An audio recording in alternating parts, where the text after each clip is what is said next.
For the rest of the evening, I thought of nothing but the stranger on the marshes. Sometimes, as the wind blew round the house, I imagined I heard his voice outside, and I thought with horror of the young man who ate boys' hearts. Just before I went to bed, we heard the sound of a big gun on the marshes. "Was that a gun, Joe?" I asked. "Ah," said Joe. "Another convict's escaped. One got away last night. They always fire the gun when one escapes." "Who fires the gun?" I asked. Joe shook his head to warn me. "Too many questions," frowned my sister. "If you must know, it's the men in the prison ships who fire the gun." "I wonder who is put into prison ships, and why?" I asked, in a general way, quietly desperate to know the answer. This was too much for Mrs. Joe. "Listen, my boy. I didn't bring you up by hand to annoy people to death. There are ships on the river which are used as prisons. People who steal and murder are put in the prison ships, and they stay there for years sometimes. And they always begin their life of crime by asking too many questions. Now, go to bed." I could not sleep at all that night. I was in terror of the young man who wanted my heart. I was in terror of the man with the iron chain. I was in terror of my sister, who would soon discover I had stolen her food. As soon as there was a little light in the sky outside my window, I got up and went quietly down to the kitchen. I stole some bread, cheese, and a big meat pie, hoping that, as there was a lot of food ready for Christmas, nobody would notice what was missing. I did not dare take the whole brandy bottle, so I poured some into a smaller bottle to take away with me. Then I filled up the brandy bottle with what I thought was water from a big brown bottle.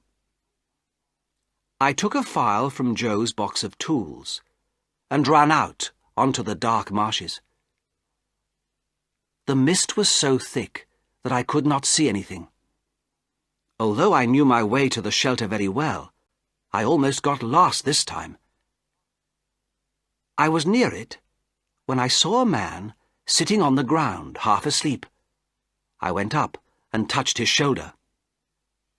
He jumped up, and it was the wrong man. He was dressed in grey too, and had an iron chain on his leg. He ran away into the mist. "It's the young man," I thought, feeling a pain in my heart. When I arrived at the shelter, I found the right man. He looked so cold and hungry that I felt sorry for him. Trembling violently, he swallowed the brandy and ate the food like a hunted animal, looking around him all the time for danger. "You're sure you didn't tell anyone? Or bring anyone?" "No, sir. I'm glad you're enjoying the food, sir." "Thank you, my boy. You've been good to a poor man." "But I'm afraid there won't be any left for him." "Him? Who's that?" My friend stopped in the middle of eating. "The young man who travels with you." "Oh, him," he replied, smiling. "He doesn't want any food." "I thought he looked rather hungry," I answered. He stared at me in great surprise. "Looked? When?" "Just now. Over there. I found him half asleep, and I thought it was you. He was dressed like you, and—" I was anxious to express this politely. "He had the same reason for wanting to borrow a file."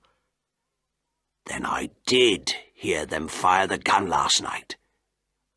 You know, boy, when you're on the marsh alone at night, you imagine all kinds of things. Voices calling, guns firing, soldiers marching. But show me where this man went. I'll find him, and I'll finish with him. I'll smash his face.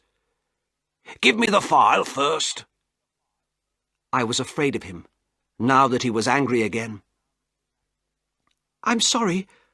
I must go home now," I said. He did not seem to hear, so I left him bending over his leg and filing away at his iron chain like a madman. Halfway home, I stopped in the mist to listen, and I could still hear the sound of the file.